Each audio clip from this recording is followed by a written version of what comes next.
서울 서초동 법률가들의 도시. 유리와 강철로 지어진 빌딩 숲 사이 한 법무법인의 회의실 안에는 차가운 침묵이 흐르고 있었다. 값비싼 가죽 소파와 잘 닦인 유리 테이블. 모든 것이 성공과 이성을 상징하는 듯 했지만 그 공간을 채우고 있는 것은 관계의 종말이라는 서늘한 공기였다. 이강구는 손목에 스위스제 명품 시계를 내려다보았다. 오후 3시. 1시간 뒤에는 중요한 투자 미팅이 있었다. 그는 이 지긋지긋한 절차를 빨리 끝내고 싶었다. 그의 앞에 앉아있는 아내 윤서연을 바라보았다. 한때는 세상의 전부였던 여자. 하지만 지금 그녀는 그에게 실패한 프로젝트의 마지막 결제 서류처럼 느껴졌다. 그는 속으로 생각했다. 우리는 서로 다른 길을 갔을 뿐이라고. 자신의 야망과 속도를 그녀가 따라오지 못했을 뿐이라고. 슬픔보다는 비효율적인 상황을 정리하는 듯한 냉정한 논리가 그의 머리를 지배했다. 두 분께서 이혼 의사를 최종적으로 확인하셨고 재산 분할에 대한 합의도 모두 마쳤습니다. 변호사가 무감정한 목소리로 말했다. 그는 두 사람 앞에 마지막 서류를 내밀었다. 여기에 서명하시면 모든 절차가 마무리됩니다. 간구는 한치의 망설임도 없이 만년필을 집어들었다. 그가 이 결혼 생활에 마침표를 찍기 위해 펜 뚜껑을 여는 순간이었다. 잠깐만요. 나지막하지만 단호한 서연의 목소리가 그의 움직임을 멈추게 했다. 간구는 미간을 찌푸리며 그녀를 보았다. 그녀는 울고 있지 않았다. 창백한 얼굴 위로 체념과 함께 알 수 없는 결의의 찬 눈빛이 떠올라 있었다. 서효연은 낡은 핸드백 안에서 무언가를 꺼냈다. 그것은 이 세련된 회의실의 분위기와는 전혀 어울리지 않는 손때 묶고 칠이 벗겨진 구형 카세트 라디오였다. 그녀는 그것을 유리 테이블 위에 조용히 올려놓았다. 서연 씨, 이게 뭐예요? 마지막까지 이런 식으로 나와야겠어요. 간구의 목소리에는 짜증이 가득했다. 그의 인내심은 바닥을 드러내고 있었다. 이혼과는 상관없어요. 서연의 목소리는 이상할 정도로 차분했다. 그냥 한때 당신의 아내였던 사람으로서의 마지막 부탁이에요. 모든 게 끝나기 전에 이것만 한번 들어봐줘요.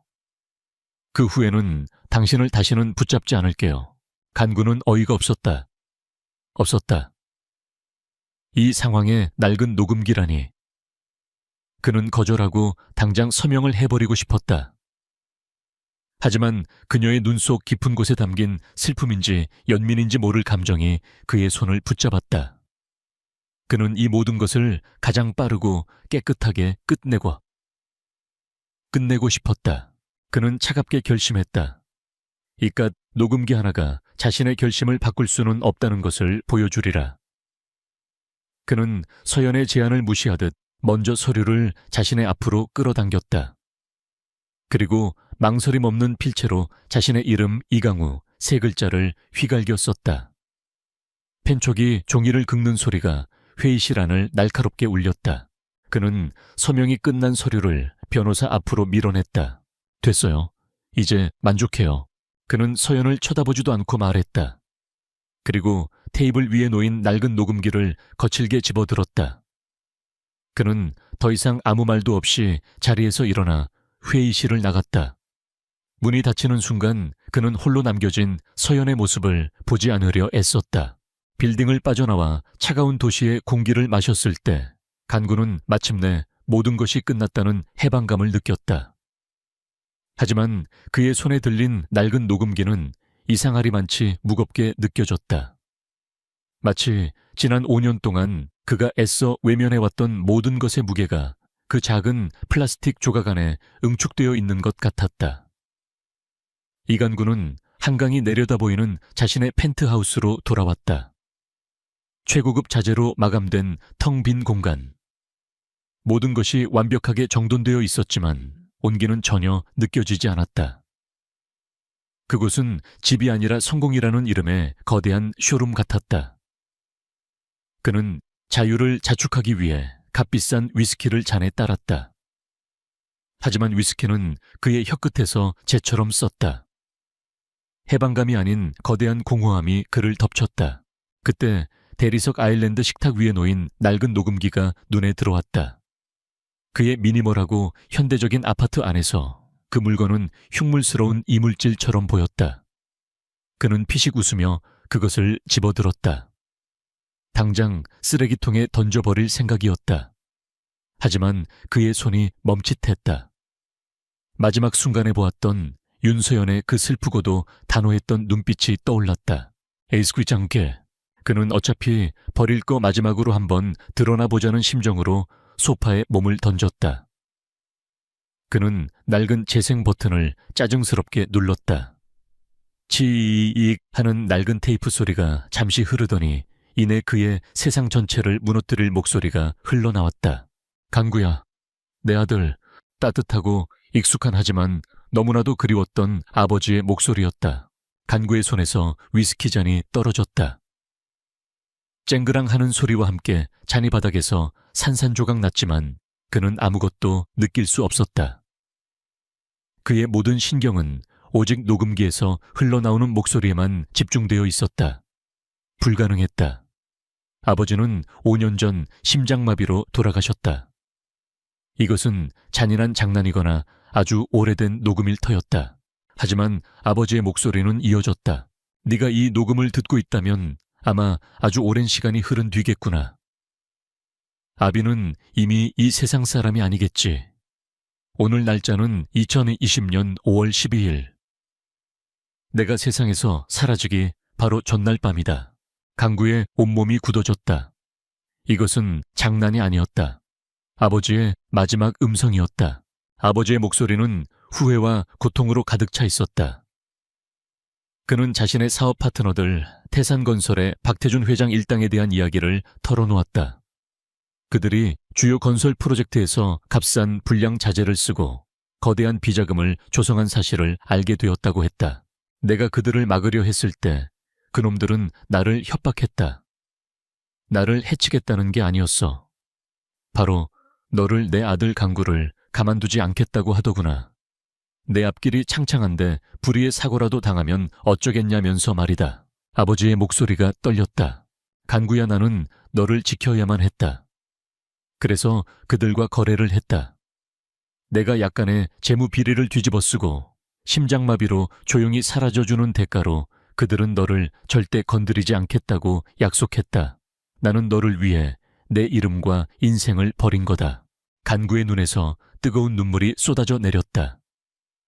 지난 5년간 그를 괴롭혔던 죄책감의 실체가 이것이었단 말인가. 아버지는 자신에게 실망한 것이 아니었다. 자신을 지키기 위해 모든 것을 희생했던 것이다. 아버지의 목소리는 마지막 언쟁에 대한 이야기로 넘어갔다. 그날 너에게 소리쳤던 것 미안하다. 나는 네가 성공하는 것이 싫었던 게 아니야. 네가 나처럼 일에만 미쳐서 더 소중한 것을 잃게 될까봐 두려웠을 뿐이다. 나는 언제나 네가 자랑스러웠다 아들아. 네가 나보다 훨씬 더 크게 성공할 놈이라는 걸 항상 알고 있었다. 나는 그저 네가 성공한 사람이 되기보다 행복한 사람이 되기를 바랐을 뿐이다. 간구는 어린아이처럼 소리내어 울기 시작했다. 지난 5년간 그의 심장을 짓누르던 거대한 바위가 아버지의 따뜻한 한마디에 산산조각 나는 순간이었다. 녹음기 속 아버지의 목소리가 한결 부드러워졌다. 이 아비는 이 이야기를 너에게 직접 전할 수가 없구나. 그래서 내가 너만큼 어쩌면 너보다 더 믿는 단 한 사람에게 이 모든 것을 털어놓았다. 내 아내 서연이 말이다. 간구는 숨을 멈췄다. 서연이는 참 좋은 아이다 강우야. 그 아이는 나에게 약속했다. 언젠가 네가 진정으로 기댈 곳이 필요할 때 혹은 모든 것을 되돌릴 마지막 순간이 올 때 그때가 되어서야 이 녹음을 너에게 건네주겠다고. 부디 그 아이의 말을 들어라. 나처럼 어리석게 모든 것을 잃지 마라. 서연이 그 아이를 절대 놓치지 말거라. 녹음의 마지막은 거의 흐느낌에 가까웠다. 사랑한다 내 아들. 널각. 테이프가 끝나는 소리와 함께 방 안에는 다시 정막이 흘렀다.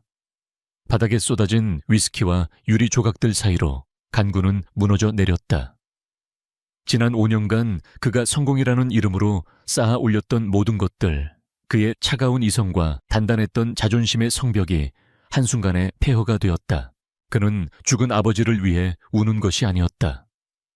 그는 내내 살아있었던 아버지를 위해, 그리고 그 모든 진실을 혼자 짊어진 채 자신의 곁을 지켰던 아내의 고독한 5년을 위해 울고 있었다. 수분 만에 그의 세계는 완전히 전복되었다. 다음 날 아침 태양은 어김없이 떠올랐지만 이강우의 세상은 여전히 칠흑 같은 밤이었다. 그는 밤새 뜬 눈으로 거실 바닥에 앉아 있었다. 깨진 유리 조각과 말라붙은 위스키 자국, 그리고 그의 텅 빈 눈동자. 성공한 펀드 매니저 이간구는 간밤에 죽었다. 지금 여기에 있는 것은 자신의 어리석음과 아내의 고독한 희생을 깨달아버린 길 잃은 한 남자일 뿐이었다. 그의 머릿속은 복수나 아버지의 명예 혹은 태산건설에 대한 분노로 채워지지 않았다. 그의 모든 생각은 오직 한 사람 윤서연에게로 향해 있었다. 그는 지난 5년이라는 시간을 자신의 기억이 아닌 그녀의 시선으로 다시 되감기 시작했다. 첫 번째 기억의 조각은 아버지의 장례식장이었다. 그는 관 옆에서 조문객을 맞으며 기계처럼 움직였다. 그때 서연은 구석에서 소리 없이 울고 있었다. 간구는 당시 그녀의 눈물을 그저 감정적인 여자의 연약함이라고 생각했다. 시아버지의 죽음 앞에서 보이는 당연한 슬픔이라고. 하지만 이제 그는 알 수 있었다. 그녀의 눈물은 죽은 사람을 위한 것이 아니었다. 그녀는 살아있는 아버지를 떠나보내야 하는 남편을 위해, 그리고 그 끔찍한 비밀을 혼자 짊어진 채 남편을 속여야만 하는 자기 자신을 위해 울었던 것이다. 그녀는 세상에서 가장 외로운 조문객이었다. 기억은 5년의 세월을 거슬러 올라갔다. 아버지가 돌아가신 후 간구는 일에 미친 듯이 매달렸다. 그는 거의 매일 밤 자정이 넘어서야 집에 들어왔고 성공적인 계약을 따낸 날이면 술에 취해 비틀거리기도 했다. 그럴 때마다 서연은 말없이 그를 기다렸다. 그녀는 그의 성공을 탓하지 않았다. 그녀는 늘 조용히 말했다. 간구 씨 일도 좋지만 건강이 더 중요해요. 우리 조금만 천천히 가요. 그때마다 간구는 그 말을 잔소리로 여겼다. 자신의 야망을 이해하지 못하는 현실에 안주하려는 아내의 불평이라고 생각했다. 하지만 이제 그는 들을 수 있었다. 그 말 속에 담긴 진짜 의미를. 그것은 아버지의 마지막 유언과도 같은 필사적인 애원이었다. 그녀는 그가 아버지처럼 일에 미쳐 소중한 것을 잃어버릴까봐 두려워했던 것이다. 그녀는 그를 구하려고 했던 것이다. 세 번째 기억은 그들의 결혼기념일이었다. 중요한 계약을 성사시킨 간구는 동료들과의 축하 술자리가 끝난 후에야 겨우 집으로 돌아왔다. 집에는 서연이 정성껏 차린 저녁 식사가 식은 채로 놓여 있었다. 그녀가 만든 음식은 아버지가 살아생전 가장 좋아하셨던 갈비찜이었다. 그는 그날 자신이 얼마나 차갑게 말했는지를 기억했다. 이런 거 할 시간 있으면 자기 개발이나 좀 하지. 서연은 아무 말도 하지 않았다. 그녀는 그저 아주 깊고 슬픈 눈으로 그를 바라볼 뿐이었다. 그는 그녀가 자신을 원망한다고 생각했다. 하지만 아니었다. 그녀는 거짓된 성공의 제단 위에 자기 영혼을 제물로 바치고 있는 남편의 모습을, 유령을 쫓고 있는 그의 공허한 뒷모습을 슬퍼했던 것이다. 마지막 기억의 조각은 가장 아팠다. 어느 날 밤 등을 돌리고 누워있는 그에게 서연이 조심스럽게 물었다. 아버님 생각 많이 나죠? 괜찮으면 나한테 얘기해봐요. 그는 차갑게 대답했다. 당신이 뭘 안다고. 얘기할 거 없어. 그는 그 말이 얼마나 잔인했는지 이제야 깨달았다. 세상에서 유일하게 모든 것을 알고 있던 사람, 그의 상처를 진심으로 보듬어 줄 수 있었던 유일한 사람에게 그는 스스로 벽을 쌓고 문을 잠가버렸다. 그녀의 침묵은 거절이 아니었다. 그의 곁을 지키며 그가 먼저 문을 열어주기를 기다렸던 길고 외로운 약속이었다. 기억의 파편들이 그의 심장을 날카롭게 파고들었다. 그는 자신이 얼마나 눈먼 바보였는지를 깨달았다. 그는 죽은 아버지를 애도하며 스스로를 연민하는 동안 서연은 살아있는 진실의 무게에 짓눌려 홀로 그를 지켜내고 있었다.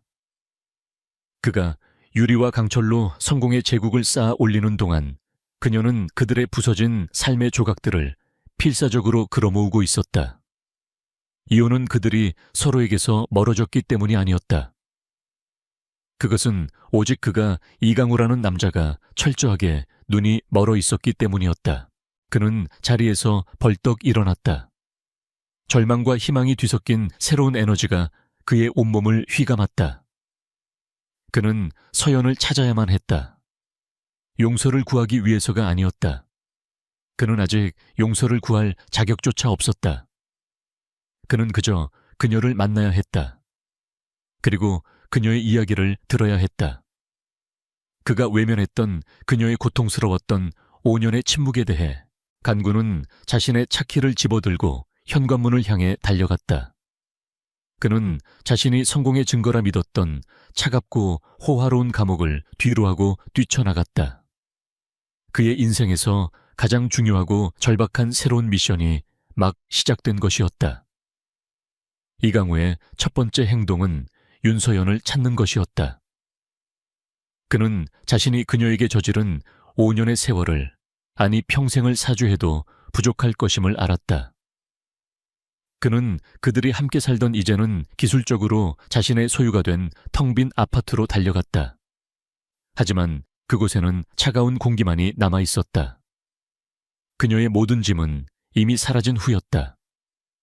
옷장과 화장대는 텅 비어 있었고 그녀가 아끼던 책들도 그녀의 온기도 모두 증발해 있었다. 그녀는 그가 자신의 세상에 갇혀 있는 동안 조용히 자신의 흔적을 지우고 떠날 준비를 마쳤던 것이다. 간구는 미친 듯이 그녀에게 전화를 걸었지만 전화기는 꺼져 있었다. 그녀의 친구들에게 연락했지만 그들은 차갑고 의례적인 대답만을 돌려주었다. 그는 자신이 얼마나 완벽하게 고립되어 있었는지를 뼈저리게 깨달았다. 수소문 끝에 그는 마침내 그녀가 머물고 있는 작은 오피스텔의 주소를 알아냈다. 하지만 그는 차마 그곳으로 갈 수 없었다. 그는 아직 그녀를 마주할 자격이 없었다.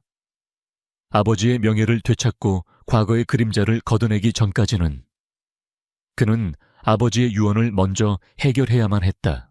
간구는 차 안에서 아버지의 녹음 파일을 몇 번이고 다시 들었다. 그의 귀에 한 문장이 박혔다. 내가 모든 것을 남겨둔 곳은 네가 내 미래에 대해 나와 처음으로 크게 다투었던 곳이다. 너는 그곳을 오래된 기억들의 감옥이라 불렀지. 나는 그곳을 금고라 불렀고 기억의 감옥. 간구는 즉시 그곳이 어디인지 알아차렸다. 인천항 근처의 낡은 창고 임대시설. 아버지가 과거 실패한 사업들에 온갖 잡동사니들을 쌓아두었던 곳이었다. 간구는 늘 그곳을 정리하라고 아버지를 닥달했었다. 그는 곧장 인천으로 차를 몰았다. 먼지와 곰팡이 냄새가 뒤섞인 창고 안은 아버지의 실패한 꿈들로 가득했다. 낡은 시제품들, 빛바랜 사업 계획서들.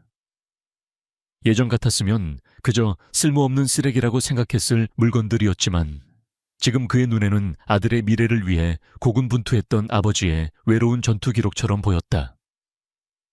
그는 땀 흘리며 먼지 쌓인 상자들을 하나하나 뒤지기 시작했다. 한편 태산건설의 회장실, 박태준 회장은 보고를 받으며 날카로운 눈을 빛내고 있었다. 이진석의 아들 이강우가 5년 동안 비어있던 부친의 개인 창고에 드나들기 시작했습니다. 공교롭게도 이혼 절차를 마무리한 바로 그날부터입니다. 박태준은 우연을 믿지 않는 남자였다. 그는 냉소적인 미소를 지었다. 이진석 그 여우 같은 놈 죽어서까지 귀찮게 하는군. 그 애송이가 뭘 하는지 똑똑히 지켜봐. 뭘 찾는지 알아내. 그의 명령은 조용하고 신속하게 실행되었다. 강구가 처음 창고에서 나오는 길 한 남자가 그와 세게 부딪혔다.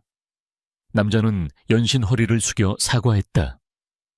간구는 대수롭지 않게 여겼지만 그날 저녁 자신의 휴대폰 배터리가 도청 기능이 있는 복제품으로 교체된 사실을 깨달았다.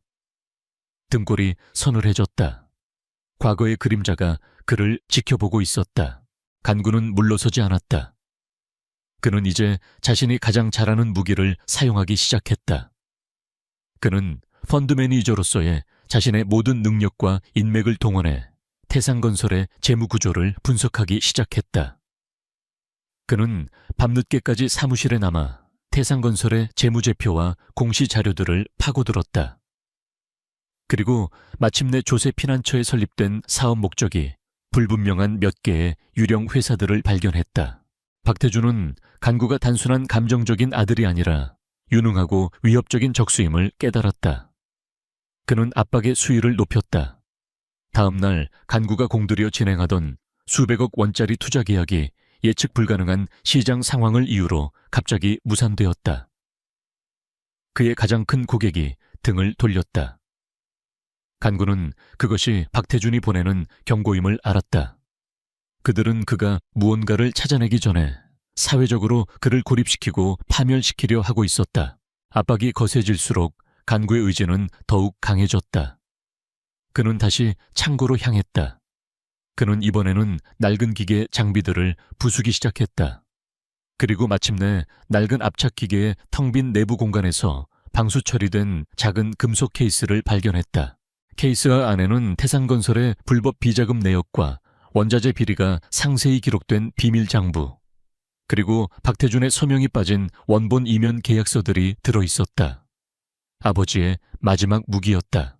간구는 차 안에서 장부를 손에 쥔 채 승리감과 공포감이 뒤섞인 표정을 지었다. 바로 그때 그의 휴대폰이 울렸다. 발신자 번호 표시 제한. 그는 잠시 망설이다 전화를 받았다. 수화기 너머로 얼음처럼 차가운 목소리가 들려왔다. 이강우 씨, 똥은 묻어두는 게 약일 때가 있어. 당신 목숨을 위해서라도. 뚜뚜뚜뚜. 전화는 일방적으로 끊겼다. 과거의 그림자는 이제 더 이상 그를 지켜만 보는 것이 아니었다. 그것은 그의 턱 밑까지 다가와 날카로운 칼날을 겨누고 있었다. 박태준의 협박 전화는 이강우의 마지막 망설임을 걷어냈다. 이제 이 싸움은 단순히 진실을 밝히는 것을 넘어 아버지의 명예와 자신의 생존이 걸린 전면전이 되었다. 그는 경찰이나 언론을 찾지 않았다. 그들은 너무 느리고 박태준의 손이 어디까지 뻗어 있는지 알 수 없었다. 간구는 자신이 가장 잘하는 방식으로 싸우기로 결심했다. 바로 그들이 가장 잘 이해하는 언어돈과 비즈니스의 논리로 그는 펀드 매니저로서의 모든 인맥과 자원을 총동원했다. 그는 신뢰할 수 있는 해외 파트너를 통해 동남아시아의 대규모 신도시 개발 프로젝트에 투자할 거대한 유령 해외 투자 펀드를 만들었다. 모든 서류와 계획은 완벽했다. 그것은 태산건설 같은 대형 건설사에게는 놓칠 수 없는 달콤하고 거대한 미끼였다. 그는 제3자를 통해 이 가짜 투자 제안을 박태준에게 흘렸다. 예상대로 박태준의 탐욕은 미끼를 물었다. 그는 이 프로젝트를 통해 회사를 한 단계 더 도약시킬 수 있을 것이라 확신했다. 투자의 마지막 단계를 위한 비공개 미팅이 잡혔다.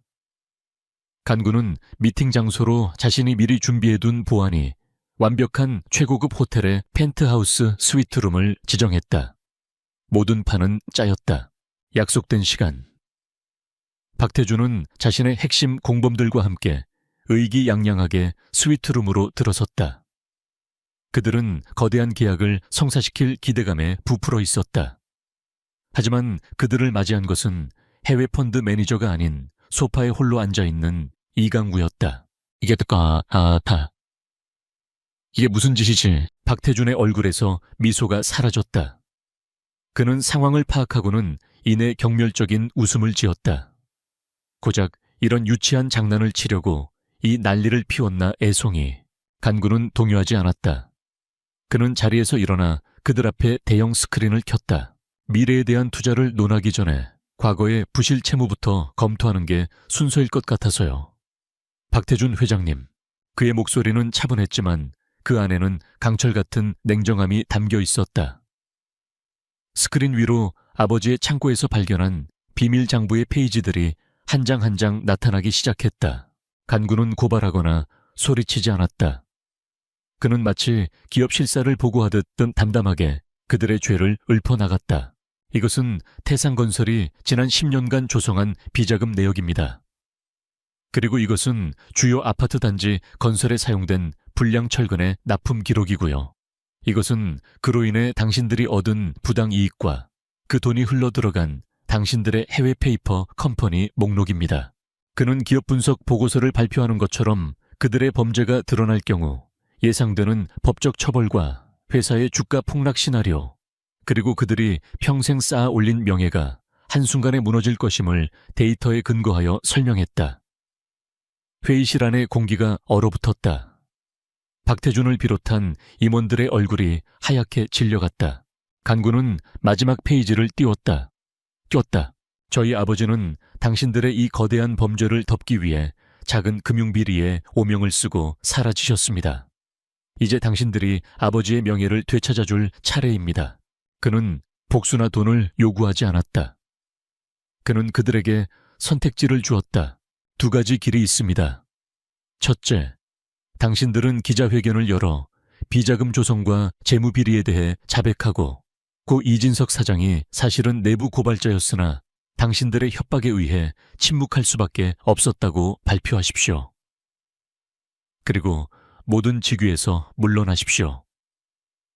그렇게 한다면 당신들의 더 큰 범죄, 즉 수많은 사람들의 목숨을 위협한 불량자재 사용에 대한 이 장부는 검찰에 넘어가지 않을 겁니다.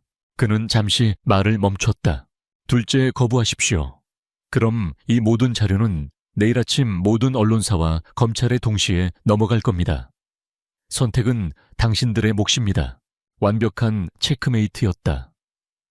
비자금 혐의를 인정하는 것은 끔찍한 일이지만 수많은 아파트의 안전을 위협한 건설 비리 혐의에 비하면 차라리 나은 선택이었다. 후자가 터질 경우 그들은 단순한 경제사범이 아니라 국민의 생명을 담보로 돈을 번 파렴치한 살인 미수범으로 낙인 찍힐 터였다. 간구는 손실을 최소화하려는 그들의 본성을 이용해 그들 스스로 아버지의 명예를 회복하게 만든 것이다. 박태준은 무너져 내리던 의자에 주저앉았다.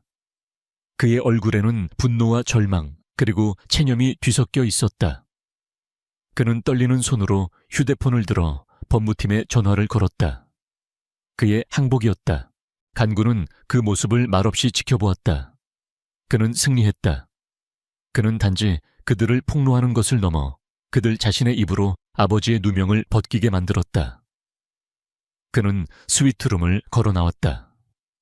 자신의 가족을 고통으로 몰아넣었던 자들이 이제 자신들의 제국이 무너지는 폐허 속에서 절망하는 모습을 뒤로 한 채 호텔을 빠져나온 그는 밤하늘을 올려다보았다. 그는 승리감이나 기쁨 대신 길고 길었던 싸움이 끝났다는 조용하고 서늘한 안도감을 느꼈다. 그는 나지막이 읊조렸다. 다 끝났어요, 아버지. 아버지의 싸움은 끝났다. 하지만 그에게는 아직 서영과의 관계라는 어쩌면 더 어렵고 힘든 싸움이 남아있었다. 며칠 후 태산건설의 박태준 회장과 이사회는 수많은 카메라 플래시 앞에서 고개를 숙였다.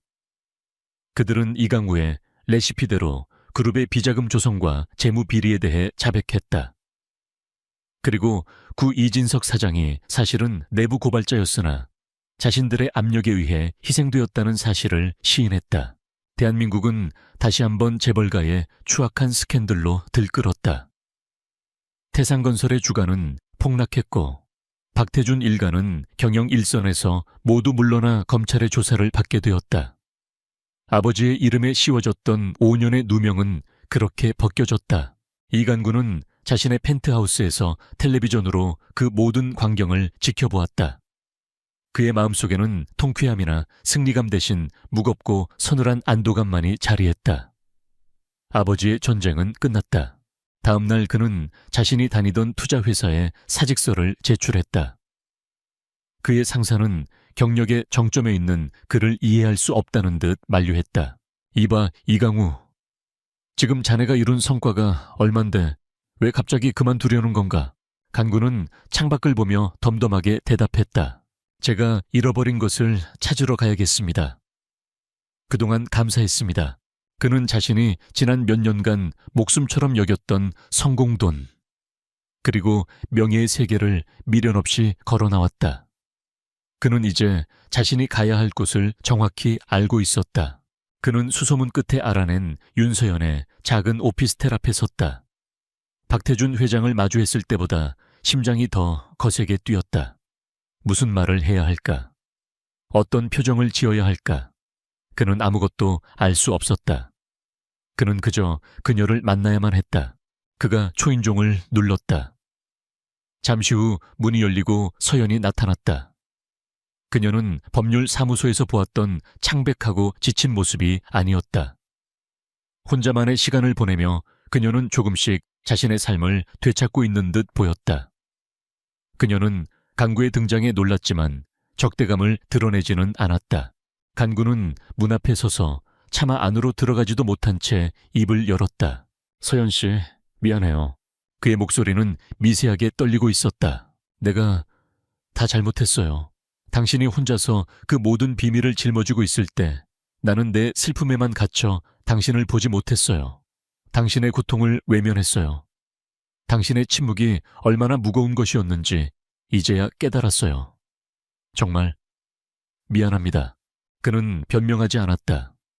그는 자신의 눈먼 이기심과 잔인했던 무관심에 대해 진심을 다해 사죄했다.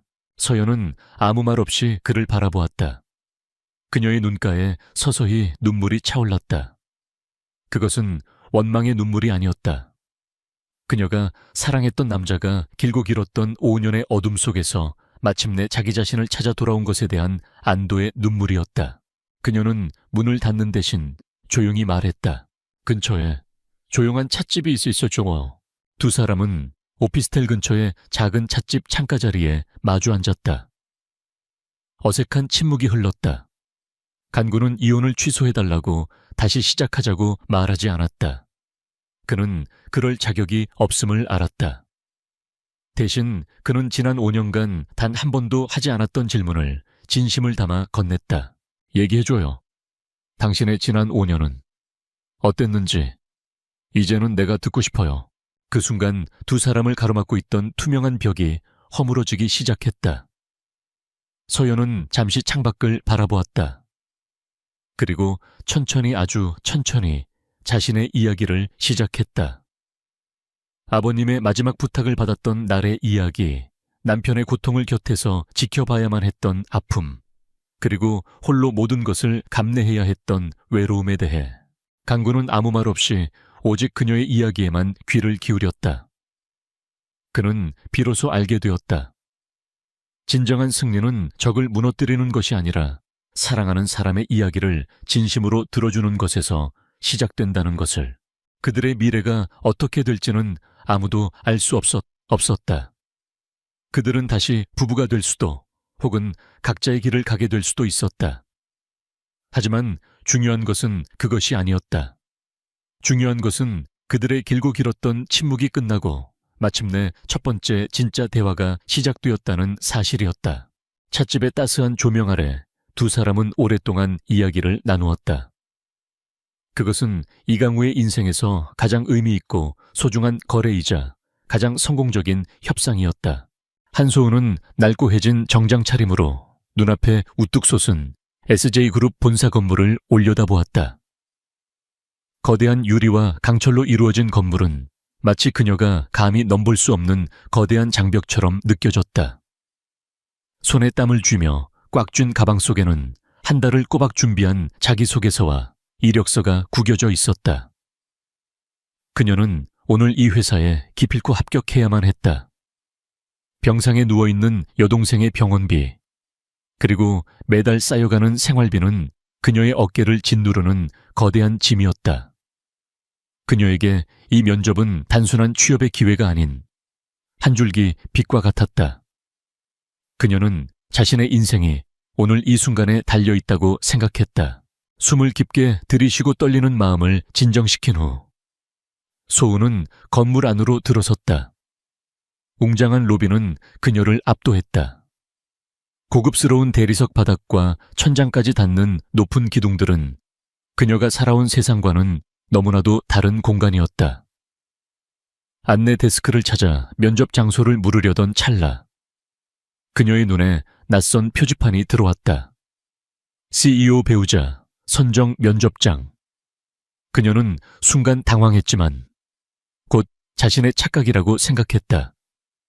SJ그룹은 워낙 다양한 분야의 사업을 진행하고 있었기에 배우자 선정이라는 문구가 뭔가 특별한 프로젝트의 코드명일 것이라고 지레 짐작했다. 그녀는 평소에도 길치였고 이런 엉뚱한 착각은 그녀의 일상이었다. 표지판이 가리키는 방향으로 향했다. 복도를 따라 걸어가자 묵직하고 거대한 문이 나타났다. 문 앞에는 2명의 건장한 경호원이 서 있었다. 소우는 잠시 망설였지만 이내 용기를 내어 문을 열었다. 안으로 들어서자 그녀는 또다시 예상치 못한 광경에 얼어붙었다. 그곳은 일반적인 면접장과는 확연히 달랐다. 화려하게 장식된 넓은 홀에는 수십 명의 여성들이 각자의 개성을 뽐내며 앉아 있었다. 그들은 모두 값비싼 드레스를 차려입고 있었고 얼굴에는 진한 화장이 되어 있었다. 그들의 시선은 홀 중앙에 놓인 거대한 테이블을 향해 있었다. 테이블의 가장 안쪽에는 한 남자가 앉아 있었다. 이진우, SJ그룹의 젊고 카리스마 넘치는 CEO였다. 그의 얼굴은 냉철했고 그의 눈빛은 얼음처럼 차가웠다. 그는 수많은 여성들을 한 명 한 명씩 훑어보며 마치 상품을 고르듯이 날카로운 시선을 던졌다. 진우는 최근 할아버지와 가족들로부터 끊임없이 결혼 압박을 받고 있었다. 그는 정략 결혼을 피하고 싶었지만 그룹의 안정적인 경영권을 위해서는 어쩔 수 없는 선택이었다. 그래서 그는 직접 배우자를 선정하는 비밀스러운 자리를 마련했다. 그는 자신의 통제하에 둘 수 있는 아무런 배경 없는 여성을 원했다. 진우의 옆에는 그의 비서실장인 김민준이 서 있었다. 김민준은 진우의 가장 충직한 신복이자 이 비밀스러운 배우자 선정 프로젝트의 실무자였다. 그는 진우의 의도를 정확히 파악하고 그의 지시를 따랐다. 소우는 자신이 심각한 착각을 했다는 사실을 뒤늦게 깨달았다. 그녀의 얼굴은 붉어졌고 심장이 쿵쾅거렸다. 그녀는 급히 뒷걸음질 치려 했지만 이미 늦었다. 진우의 차가운 시선이 그녀에게로 향했다. 그는 소운의 허름한 옷차림과 당황한 표정을 흥미롭게 지켜보았다. 그녀는 다른 여성들과는 확연히 다른 모습이었다. 그녀의 순수한 얼굴과 꾸밈없는 모습은 그의 호기심을 자극했다. 저 여자, 누구지? 진우가 낮은 목소리로 김민준에게 물었다. 김민준은 소운의 존재를 알지 못했다. 그는 당황한 표정으로 진우에게 보고했다. 죄송합니다. 회장님, 명단에 없는 사람입니다. 진우는 김민준의 보고에도 아랑곳하지 않고 소운을 계속 응시했다. 그는 그녀의 눈빛에서 강인함과 함께 알 수 없는 순수함을 읽었다. 그는 자신의 계획에 그녀를 이용할 수 있을 것이라고 직감했다. 들어오세요. 진우가 소운에게 말했다. 그의 목소리는 나지막했지만 그 안에는 거부할 수 없는 힘이 담겨 있었다. 소운은 어쩔 수 없이 홀 안으로 들어섰다. 다른 여성들의 시선이 일제히 그녀에게로 향했다. 그들의 눈빛에는 경멸과 비웃음, 그리고 질투가 뒤섞여 있었다. 소운은 그들의 시선에 위축되었지만 이내 마음을 다잡았다. 그녀는 이미 이 상황에 휘말렸고 여기서 도망칠 수는 없었다. 진우는 소운을 자세히 관찰했다. 그녀의 옷차림은 보잘것없었지만 그녀의 태도는 당당했고 그녀의 눈빛은 흔들림이 없었다. 그는 그녀의 용기와 침착함에 놀라움을 금치 못했다. 이름이 뭐죠? 진우가 물었다. 한소은입니다. 소은은 떨리는 목소리로 대답했다. 무엇 때문에 이곳에 왔죠? 진우의 질문은 날카로웠다. 소은은 잠시 망설이다가 솔직하게 대답했다. 저는 SJ그룹 면접을 보러 왔습니다. 제가 길을 잘못 든 것 같습니다. 그녀의 목소리는 작았지만 그 안에는 진심이 담겨 있었다. 진우는 소은의 대답에 흥미로운 듯 미소 지었다. 그는 그녀의 순수함과 솔직함에 매료되었다. 그는 그녀가 자신의 계획에 완벽하게 들어맞는 인물이라고 생각했다. 그는 그녀를 선택하기로 결심했다. 한소은 씨, 당신을 선택하겠습니다.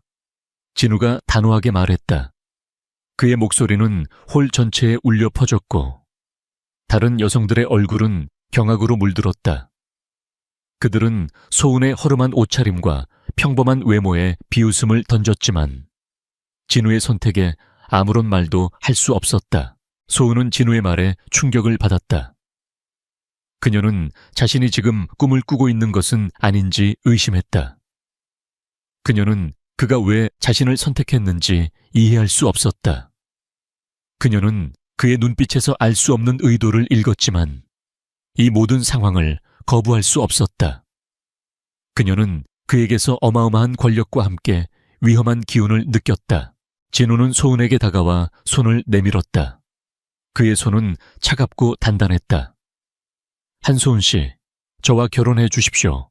그의 목소리는 담담했지만 그 안에는 거부할 수 없는 힘이 담겨 있었다. 소은은 진우의 손을 잡았다. 그녀의 심장은 쿵쾅거렸고 그녀의 손은 떨렸다. 그녀는 자신의 삶이 한순간에 뒤바뀌는 것을 느꼈다. 그녀는 그에게서 알 수 없는 위험과 함께 거대한 기회를 보았다. 그녀는 자신의 여동생을 위해 그리고 자신의 삶을 위해 이 제안을 받아들이기로 결심했다. 그녀는 이 모든 것이 자신에게 주어진 운명이라고 생각했다. 그녀는 이 모든 것이 자신에게 주어진 새로운 시작이라고 믿었다. 한소은은 이진우 CEO의 갑작스러운 제안을 받아들인 후 자신의 삶이 한순간에 뒤바뀌었음을 실감했다. 그녀는 SJ그룹의 면접 대신 낯선 CEO의 배우자 선정이라는 기이한 상황에 휘말리게 된 것이다.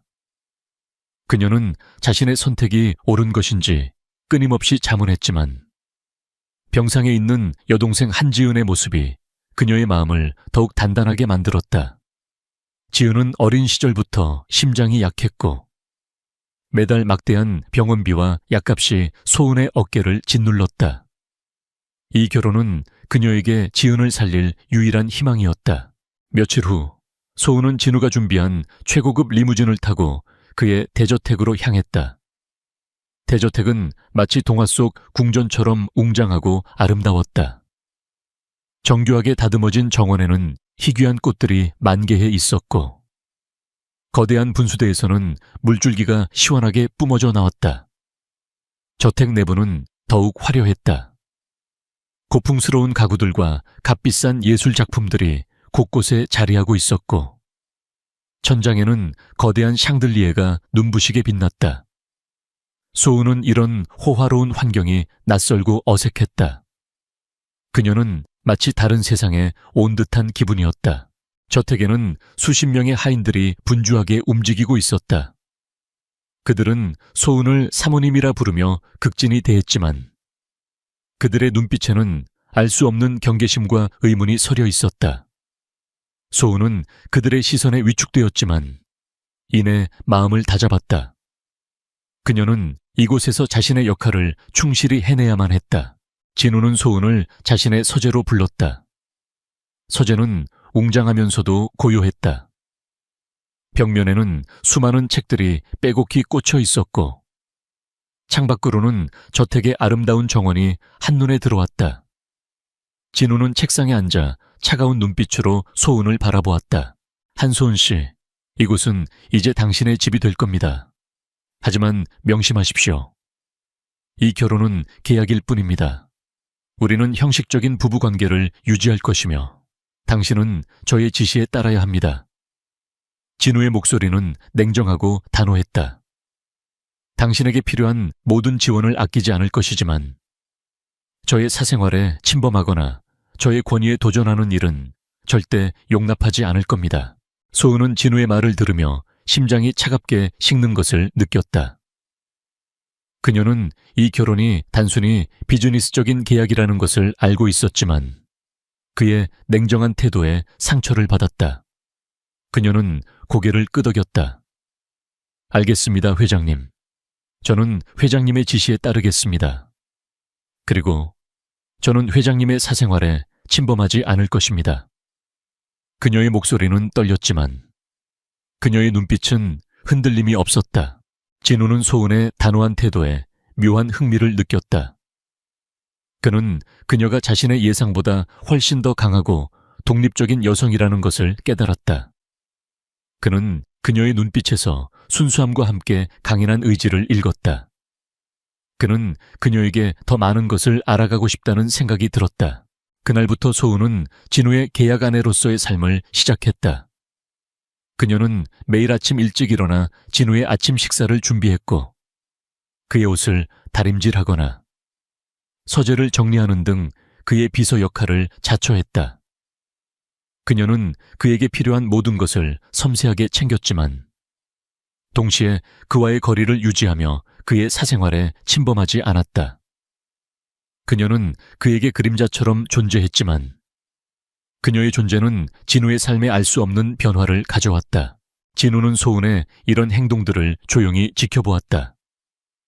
그는 그녀가 자신의 예상보다 훨씬 더 책임감 있고 성실한 여성이라는 것을 깨달았다. 그는 그녀가 자신의 역할을 완벽하게 수행하면서도 자신의 자존심을 잃지 않는 모습에 깊은 인상을 받았다. 그는 그녀가 단순히 돈 때문에 자신과 결혼한 것이 아니라 다른 숨겨진 이유가 있을 것이라고 직감했다. 저녁 식사 시간. 진우는 소은에게 물었다. 한소은 씨, 당신은 왜 저의 제안을 받아들였습니까? 단순히 돈 때문입니까? 그의 목소리는 차가웠지만 그의 눈빛은 소은의 반응을 살피고 있었다. 소은은 잠시 망설이다가 솔직하게 대답했다.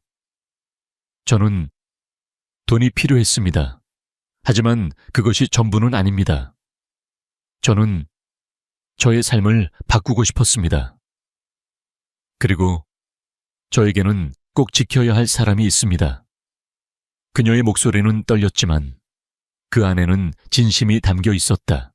진우는 소은의 대답에 흥미로운 듯 미소 지었다. 그는 그녀가 숨기고 있는 비밀이 무엇인지 궁금했다. 그는 그녀의 눈빛에서 깊은 슬픔과 함께 강인한 의지를 읽었다. 그는 그녀의 비밀을 파헤치고 싶다는 충동을 느꼈다. 소은은 저택 생활에 적응하기 위해 애썼지만 쉽지 않았다. 진우의 가족들은 그녀를 경계하고 의심했다. 특히 진우의 사촌형 강민주는 그녀를 경멸하듯이 대했다. 강민주는 진우의 라이벌이자 SJ그룹의 경영권을 호시탐탐 노리는 인물이었다. 그는 소은이 진우의 약점이라고 생각했고 그녀를 이용해 진우를 몰아낼 계획을 세웠다. 이진우가 고작 저런 여자를 선택했다니 정말 한심하군.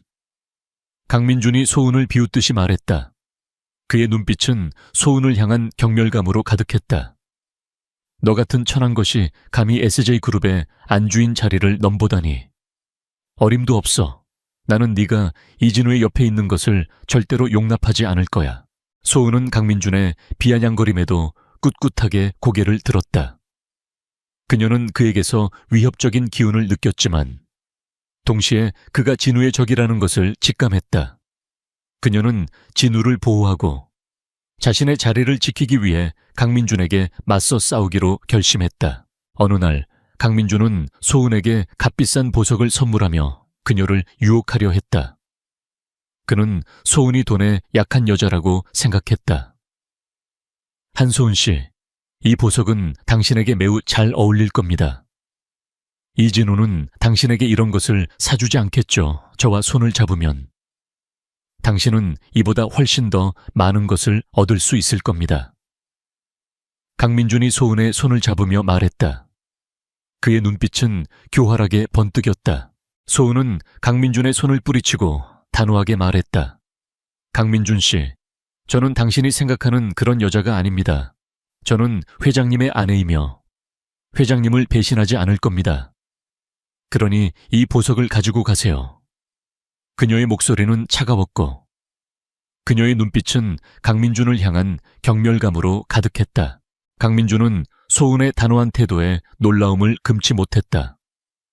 그는 그녀가 자신의 예상보다 훨씬 더 강하고 올곧은 여성이라는 것을 깨달았다. 그는 그녀가 진우에게 단순한 계약 아내가 아니라는 것을 직감했다. 그는 소은을 더욱 경계하기 시작했다. 진우는 소은의 이런 행동들을 조용히 지켜보았다. 그는 소은이 강민준의 유혹에 넘어가지 않고 자신을 지켰다는 사실에 깊은 인상을 받았다. 그는 그녀의 진심과 충성심에 감동했다. 그는 그녀에게서 단순한 계약관계를 넘어선 감정을 느끼기 시작했다. 그는 그녀를 사랑하기 시작했다.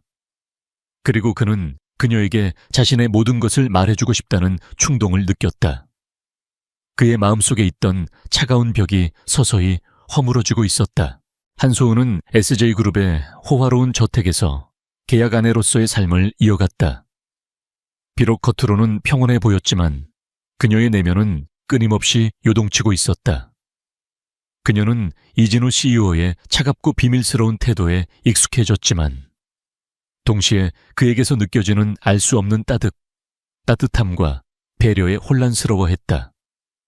그녀는 그가 왜 자신을 선택했는지, 그리고 그의 깊은 눈빛 속에 숨겨진 이야기가 무엇인지 궁금해지기 시작했다. 한편 강민준의 끊임없는 견제와 음모는 그녀의 일상을 더욱 위태롭게 만들었다. 강민준은 소은이 자신의 유혹에 넘어오지 않자 더욱 분노했다. 그는 소은이 이진우에게 단순한 계약 아내 이상의 존재가 될지도 모른다고 직감했다. 그는 소은을 이진우의 가장 큰 약점이라고 생각했고 그녀를 제거하여 진우를 무너뜨릴 계획을 세웠다. 그는 소은의 과거를 파헤치기 시작했고 그녀의 여동생 한지은의 존재를 알게 되었다. 민주는 지은의 병을 이용하여 소은을 협박하고 그녀를 자신의 꼭두각시로 만들려 했다. 어느 날 오후 소은은 지은의 병원비를 지불하기 위해 비밀리에 병원을 방문했다. 그녀는 지은의 병원비가 예상보다 훨씬 더 많이 나왔다는 사실에 절망했다. 그때 강민준이 그녀의 앞에 나타났다. 그는 소은의 모든 움직임을 감시하고 있었던 것이다. 한소은 씨, 오랜만이군. 여동생 병원비 때문에 골치 아픈가 보군. 강민준이 비웃듯이 말했다. 그의 눈빛은 소은을 향한 비웃음과 함께 섬뜩하게 빛났다. 내가 도와줄 수 있지. 물론 그냥 도와주지는 않아. 나에게 협조하면 여동생의 병원비는 물론 평생 먹고 살 걱정 없이 살게 해줄 수 있다. 소은은 강민준의 제안에 경악했다. 그녀는 그가 자신의 약점을 알고 있다는 사실에 두려움을 느꼈다. 그녀는 강민준의 제안을 거절하려 했지만 지은의 병원비가 그녀의 발목을 잡았다. 무슨 말씀을 하시는 거죠?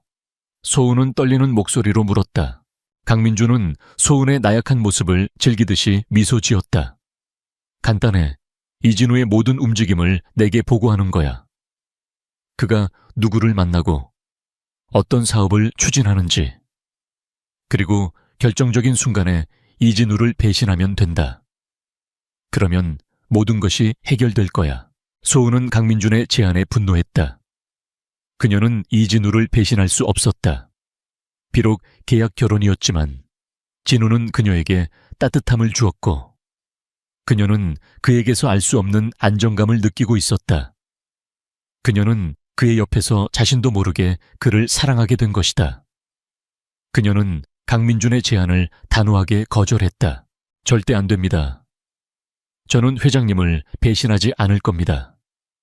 그리고 제 여동생을 이용하지 마세요. 소은이 소리쳤다. 그녀의 눈빛은 강민준을 향한 분노로 불타올랐다.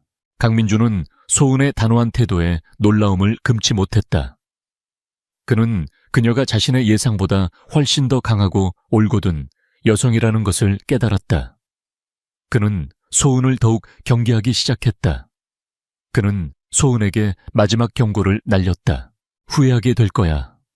한소은, 너와 내 여동생의 미래가 어떻게 될지 두고 보라고. 강민준은 싸늘한 미소를 지으며 병원을 떠났다. 소은은 강민준의 경고에 두려움을 느꼈지만 동시에 이진우를 보호하고 싶은 마음이 더욱 커졌다. 그녀는 그에게 이 모든 사실을 말해주어야 할지 고민했지만 그의 계획에 방해가 될까봐 망설였다. 그녀는 혼자서 이 모든 것을 감당하려 했다. 한편 진우는 소은의 이상한 행동들을 눈치채기 시작했다. 그녀는 때때로 불안해 보이거나 혼자서 깊은 생각에 잠기는 모습을 보였다. 진우는 소은에게 무슨 일이 일어나고 있는지 궁금했다.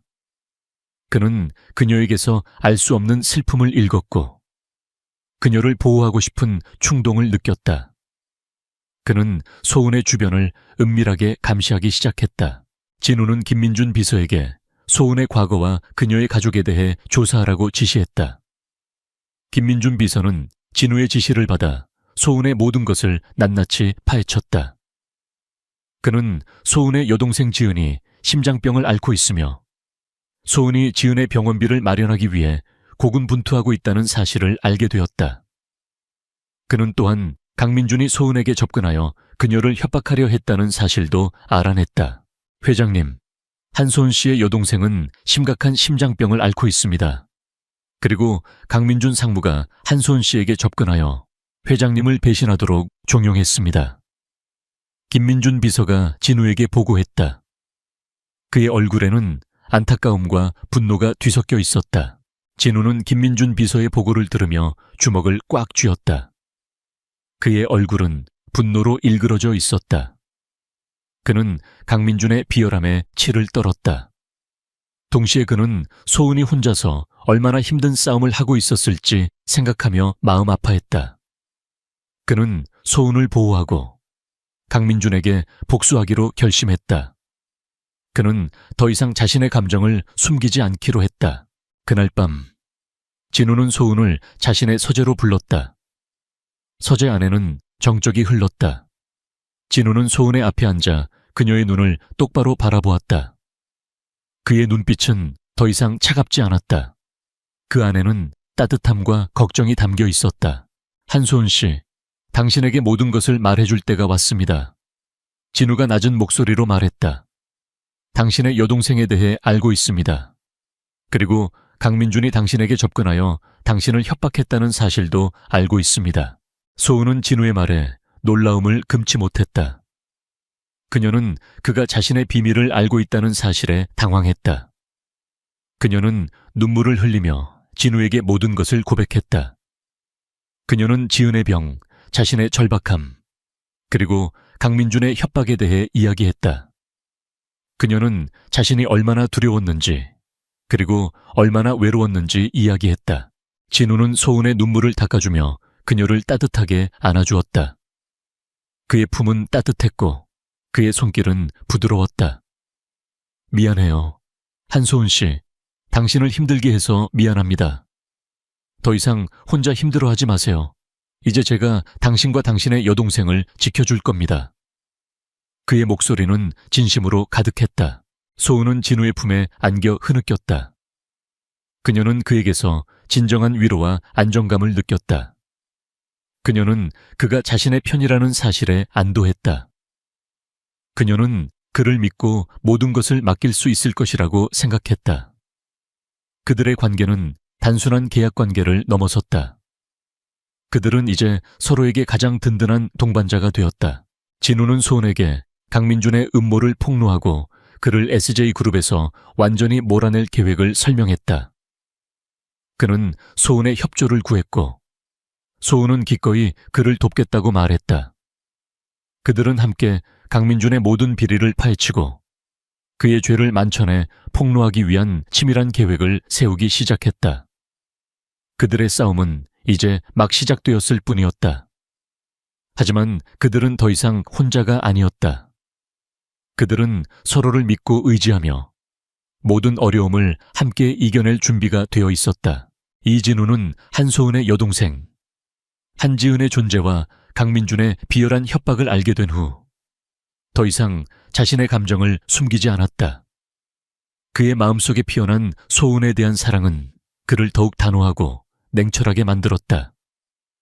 그는 소은과 지은을 보호하고 강민준을 비롯한 모든 SJ그룹 내부의 적들을 뿌리 뽑기로 결심했다. 한편 소은은 진우의 진심 어린 위로와 지지에 큰 힘을 얻었다. 그녀는 이제 더 이상 혼자가 아니었고 진우와 함께라면 어떤 어려움도 이겨낼 수 있을 것이라고 믿었다. 진우는 강민준의 모든 움직임을 주시하기 위해 김민준 비서에게 특별 지시를 내렸다. 그는 강민준의 모든 사업 활동, 사적인 만남, 그리고 금융거래 내역까지 낱낱이 파헤치도록 했다. 진우는 강민준이 단순히 SJ그룹의 경영권을 탐내는 것을 넘어 과거 그의 부모님의 죽음과도 관련이 있을 것이라고 직감했다. 그는 진실을 밝히기 위해 강민준의 모든 비리를 역추적하기 시작했다. 김 비서, 강민준의 모든 자금 흐름을 추적해 특히 최근 몇 년간 그의 수상한 해외 거래 내역을 집중적으로 조사해봐. 진우가 김민준 비서에게 단호하게 말했다. 그의 목소리는 나지막했지만 그 안에는 강철 같은 의지가 담겨 있었다. 그리고 그의 과거 행적, 특히 내 부모님 사고 당시의 행적을 다시 한번 철저하게 조사해. 김민준 비서는 진우의 지시에 따라 즉시 움직였다. 그는 SJ그룹의 모든 정보망과 사설 탐정을 동원하여 강민준의 비리를 파헤쳤다. 얼마 지나지 않아 충격적인 사실이 드러났다. 강민준은 해외 페이퍼 컴퍼니를 통해 막대한 비자금을 조성하고 있었으며 이 자금은 SJ그룹의 자산을 불법적으로 빼돌린 것이었다. 또한 그는 진우의 부모님 사망 사고 당시 사고 현장에 가장 먼저 도착했던 인물 중 한 명이었고 사고 관련 보고서를 조작한 흔적도 발견되었다. 회장님, 강민준 상무가 해외의 다수의 페이퍼 컴퍼니를 소유하고 있으며 이를 통해 SJ그룹의 자금을 횡령했습니다. 여기 관련 서류와 계좌 내역입니다. 김민준 비서가 진우에게 두꺼운 서류 뭉치를 건넸다. 그의 얼굴에는 분노가 역력했다. 그리고 회장님 부모님의 사고 현장 보고서, 원봉과 강민준 상무가 관련자들과 주고받은 통화 기록을 확보했습니다. 모든 증거가 강민준 상무를 지목하고 있습니다. 진우는 김민준 비서의 보고를 들으며 주먹을 꽉 쥐었다. 그의 얼굴은 분노와 슬픔으로 일그러져 있었다. 그는 강민준이 자신의 부모님을 죽음으로 몰아넣고 SJ그룹을 찬탈하려 했다는 사실에 치를 떨었다. 그의 눈빛은 강민준을 향한 복수심으로 불타올랐다. 한편 소은은 진우의 곁에서 그의 가장 든든한 조력자가 되어주었다. 그녀는 진우가 강민준의 비리를 파헤치는 것을 도왔고 그에게 필요한 정보를 수집하는 데 적극적으로 참여했다. 그녀는 자신의 뛰어난 기억력과 관찰력을 발휘하여 진우가 놓칠 수 있는 작은 단서들도 찾아냈다. 어느 날 저녁, 진우는 소은에게 강민준의 해외 자금 흐름도를 보여주었다. 복잡하게 얽힌 계좌와 법인 명의에 소은은 고개를 갸웃거렸다. 하지만 그녀는 문득 중요한 사실을 발견했다. 회장님, 이 계좌, 제 여동생 지은의 병원비 영수증에 적혀있던 병원 계좌와 비슷해요. 소은이 떨리는 목소리로 말했다. 그녀의 손가락은 자금 흐름도에 표시된 한 계좌를 가리키고 있었다. 병원비를 지불할 때 뭔가 이상하다고 생각했는데 설마 강민준 상무가 병원과도 연관이 되어 있나요? 진우는 소은의 말에 놀라움을 금치 못했다. 그는 소은이 제시한 계좌 정보를 즉시 김민준 비서에게 넘겼다. 김민준 비서는 병원 측과 강민준의 관계를 조사하기 시작했고 얼마 지나지 않아 충격적인 사실을 밝혀냈다. 강민주는 병원 이사장과 긴밀한 관계를 맺고 있었으며 지은의 병원비를 조작하여 소은을 압박하고 있었다. 또한 강민주는 병원을 통해 자신의 불법 자금을 세탁하고 있었다. 회장님, 한소은 씨의 여동생 병원 이사장과 강민준 상무가 친척 관계입니다. 병원 측에서 고의적으로 한지은 씨의 병원비를 부풀려 청구했으며 강민준 상무는 이를 이용하여 한소은 씨를 협박했습니다. 김민준 비서가 보고했다. 그의 얼굴에는 분노가 가득했다. 그리고 병원 자금을 이용해 강민준 상무의 비자금을 세탁한 정황도 포착했습니다. 진우는 강민준의 비열함에 치를 떨었다. 그는 강민준이 소은의 약점을 이용하여 그녀를 농락하고 심지어 그녀의 여동생의 생명까지 위협하려 했다는 사실에 분노했다. 그는 더 이상 강민준에게 자비를 베풀 생각이 없었다. 진우는 소은의 용기와 지혜에 감탄했다. 그녀는 그에게 단순한 계약 아내가 아니었다. 그녀는 그의 삶에 없어서는 안 될 존재이자 그의 가장 든든한 동반자였다. 그는 그녀에게 모든 진실을 털어놓은 후 그들의 관계가 더욱 깊어졌음을 느꼈다.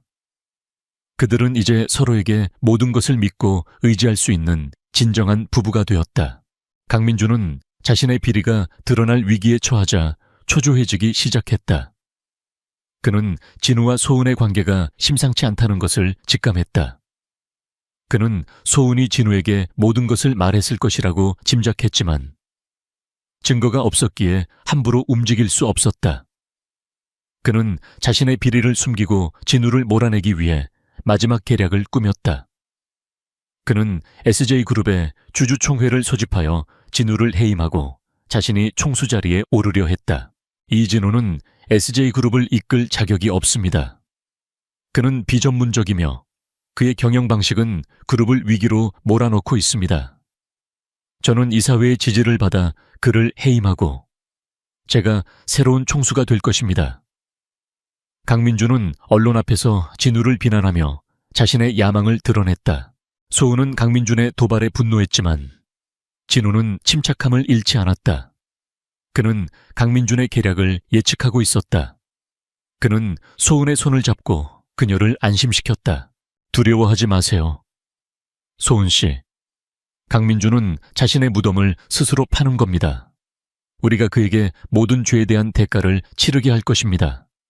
진우의 목소리는 단호했지만 그의 눈빛은 소은을 향한 사랑으로 가득했다. 진우는 주주총회 날 강민준의 모든 비리를 폭로할 준비를 마쳤다. 그는 김민준 비서와 함께 모든 증거를 정리하고 주주총회에서 발표할 자료를 준비했다.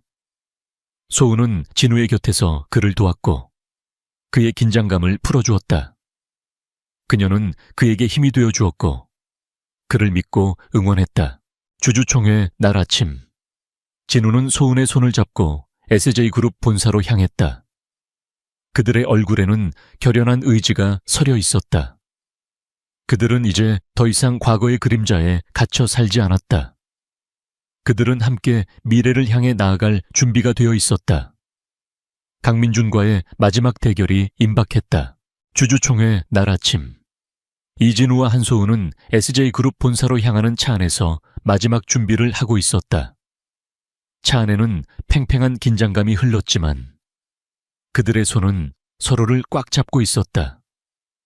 진우의 눈빛은 강민준과의 마지막 대결을 앞두고 더욱 날카롭게 빛났고 소은의 얼굴에는 불안감 대신 굳건한 결의가 서려 있었다.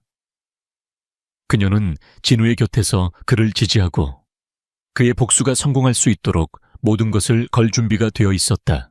강민준은 이미 주주총회장에 도착하여 자신의 세력을 규합하고 있었다.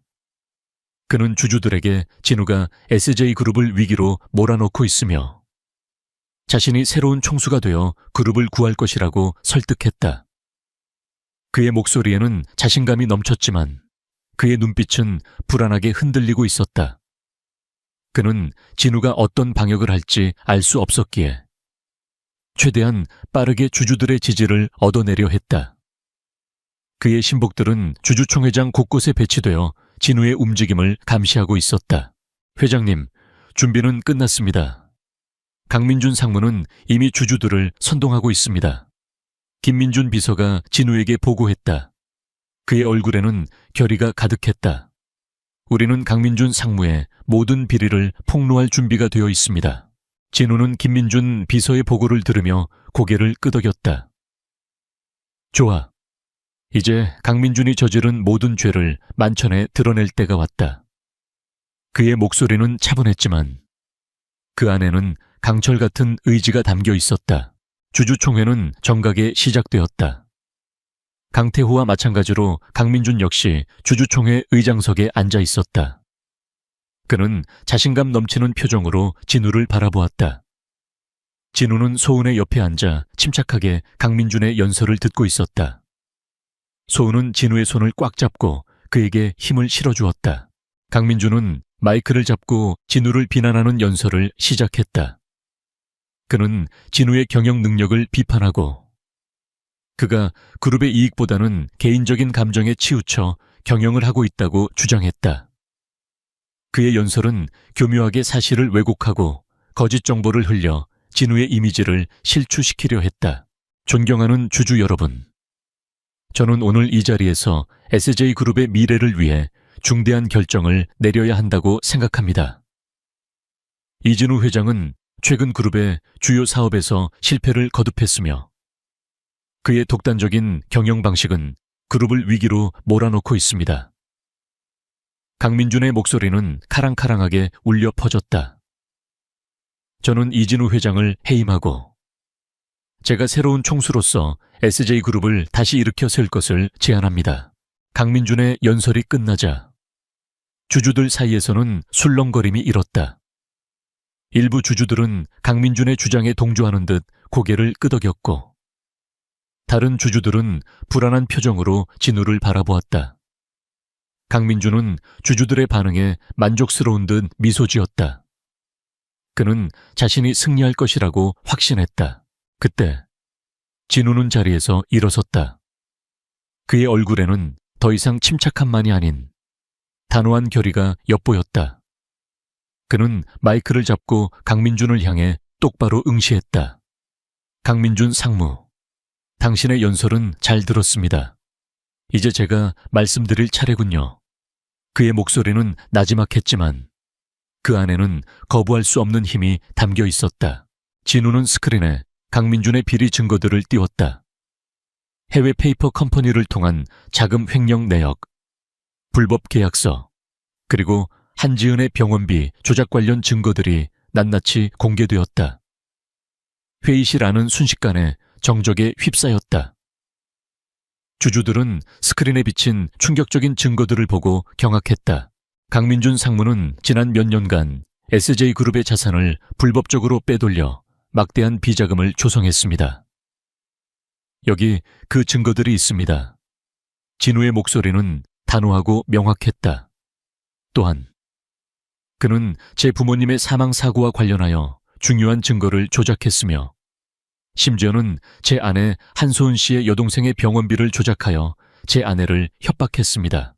진우의 폭로에 주주들은 술렁거렸다. 강민준의 얼굴은 핏기 없이 창백해졌고 그의 몸은 심하게 떨렸다. 그는 믿을 수 없다는 듯 스크린과 진우를 번갈아 바라보았다. 그는 자신이 저지른 모든 죄가 낱낱이 드러났다는 사실에 공포에 질렸다. 이럴 리가 없어. 전부 거짓말이야, 이진우. 네가 꾸민 짓이지. 강민준이 소리쳤다. 그의 목소리는 절규에 가까웠다. 그는 자리에서 뛰쳐나가려 했지만 진우가 미리 준비해둔 보안 요원들이 그를 제압했다. 그때 소은은 자리에서 일어섰다. 그녀는 마이크를 잡고 떨리는 목소리로 말했다. 강민준 상무님, 당신은 저의 여동생의 생명을 담보로 저를 협박했습니다. 당신의 탐욕과 잔인함은 용서받을 수 없습니다. 그녀의 목소리는 작았지만 그 안에는 강민준을 향한 분노와 함께 진실을 밝히려는 강한 의지가 담겨 있었다. 소은의 용기 있는 증언에 주주들은 다시 한번 충격을 받았다. 그들은 강민준의 추악한 본성과 진우 부부의 비극적인 사연에 경악했다. 주주들은 더 이상 강민준을 지지할 수 없었다. 그들은 일제히 진우의 편에 섰다. 경찰이 주주총회장으로 들어섰고 강민준은 현장에서 체포되었다. 그는 자신의 죄에 대한 대가를 치르게 될 것이었다. 주주총회는 진우의 승리로 끝났다. 진우는 주주들에게 고개를 숙여 인사했다. 존경하는 주주 여러분, 오늘부로 SJ그룹은 새로운 시작을 맞이할 것입니다. 저는 SJ그룹을 투명하고 윤리적인 기업으로 이끌어 나갈 것을 약속드립니다. 진우의 연설에 주주들은 뜨거운 박수를 보냈다. 그들은 진우가 진정한 리더로 거듭났음을 인정했다. 소우는 진우의 옆에서 조용히 미소 지었다. 그녀는 그가 자신의 가면을 벗고 진정한 모습을 드러내는 것을 보며 자랑스러움을 느꼈다. 그들의 사랑은 위기와 역경 속에서 더욱 단단해졌고 이제 그들은 누구도 넘볼 수 없는 진정한 동반자가 되었다. 그들은 함께 SJ그룹의 새로운 역사를 써내려갈 것이었다. 그들의 이야기는 단순한 재벌가의 스캔들이 아니라 진정한 사랑과 정의가 승리하는 교훈으로 남을 것이었다. 강민준이 구속된 후 SJ그룹은 폭풍이 지나간 듯 고요해졌다. 주주총회에서 드러난 그의 추악한 비리들은 언론을 통해 대대적으로 보도되었고 사회 전반에 큰 충격을 주었다. 이진우는 혼란스러운 상황 속에서도 침착하게 그룹을 안정시키고 강민준의 잔존 세력을 숙청하며 자신의 입지를 더욱 공고히 했다. 한소은은 진우의 곁에서 그의 가장 든든한 지원군이 되어주었다. 그녀는 이제 더 이상 숨지 않고 진우의 아내로서 당당히 그의 곁을 지켰다. 진우는 강민준의 비리가 남긴 잔해를 수습하는데 총력을 기울였다. 그는 강민준이 불법적으로 빼돌린 자금들을 회수하기 위해 법률팀을 동원했고 그의 비리로 인해 피해를 입은 협력사들과 직원들에게 사과하고 보상하는 데 주력했다. 또한 그는 강민준이 조작했던 서류들과 보고서들을 모두 폐기하고 그룹 내부의 투명성을 강화하기 위한 새로운 감사 시스템을 도입했다. 그의 모든 조치는 빠르고 단호했으며 SJ그룹의 신뢰도를 빠르게 회복시키는 데 기여했다. 우리는 과거의 잘못을 철저히 반성하고 새로운 SJ그룹으로 거듭날 것입니다. 진우는 그룹 내부 회의에서 모든 임직원들에게 선언했다. 그의 목소리에는 단호함과 함께 그룹의 미래에 대한 확고한 비전이 담겨 있었다. 앞으로는 어떤 불법적인 행위도 용납하지 않을 것이며 모든 의사결정은 투명하고 윤리적인 원칙에 따라 이루어질 것입니다. 그는 또한 강민준이 병원을 통해 자신의 비자금을 세탁하고 지은의 병원비를 조작하여 소은을 협박했던 사건을 낱낱이 파헤쳤다. 병원 이사장은 강민준과의 공모 사실이 드러나 구속되었고 병원은 대대적인 감사에 들어갔다. 진우는 지은의 병원비를 전액 지원하고 그녀가 최고 수준의 의료 서비스를 받을 수 있도록 조치했다. 소은은 지은이 치료를 받으며 건강을 회복하는 모습에 안도하며 진우에게 깊은 고마움을 느꼈다. 강민준은 구치소에 수감된 후에도 진우에게 복수하기 위한 기회를 엿보고 있었다. 그는 자신의 권력과 돈으로 모든 것을 해결할 수 있을 것이라고 착각했다. 그는 자신의 변호사를 통해 언론에 진우와 소은에 대한 허위 사실을 유포하고 그들을 비방하는 여론을 조성하려 했다. 그는 진우가 총수 자리를 탐내 자신의 부모님을 죽였다는 터무니없는 주장을 펼쳤고 소은이 돈 때문에 진우에게 접근했다는 거짓 소문을 퍼뜨렸다. 언론은 강민준 측에서 흘러나오는 자극적인 기사들을 경쟁적으로 보도했다. 한때 진우와 소은을 향했던 대중의 지지는 흔들리기 시작했고 그들을 향한 의심의 눈초리가 늘어났다.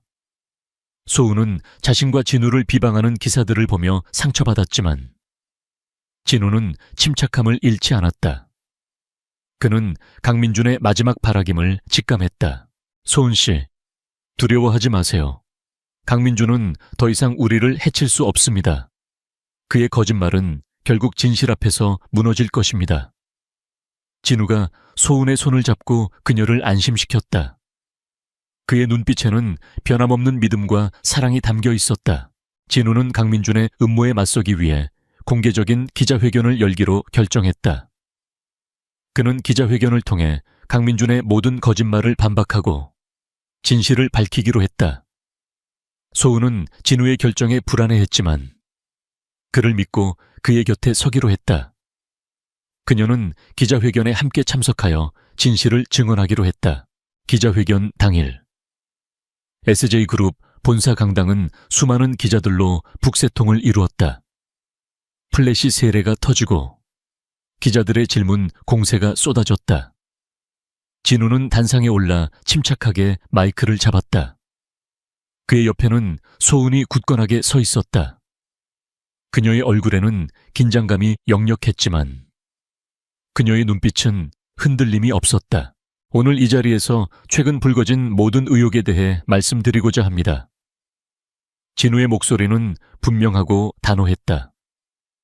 그는 강민준이 주장했던 모든 거짓들을 하나하나 반박하며 그 증거들을 스크린에 띄웠다.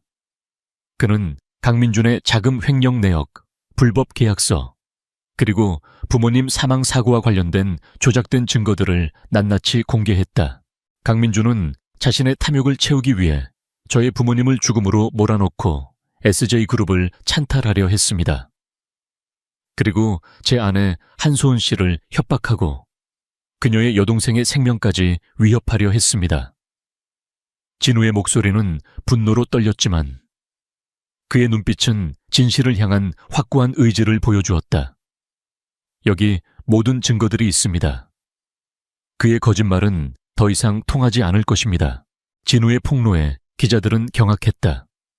그들은 강민준의 추악한 본성과 그의 비열한 음모에 치를 떨었다. 플래시 세례는 더욱 거세졌고 기자들의 질문은 진우에게 집중되었다.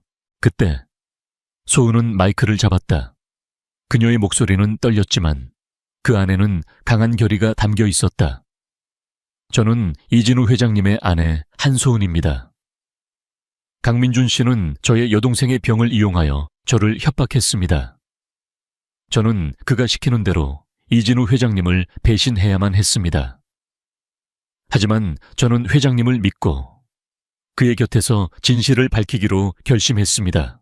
소은은 자신의 여동생 지은의 병에 대해 이야기했고 강민준이 어떻게 자신의 약점을 이용했는지 자세히 설명했다.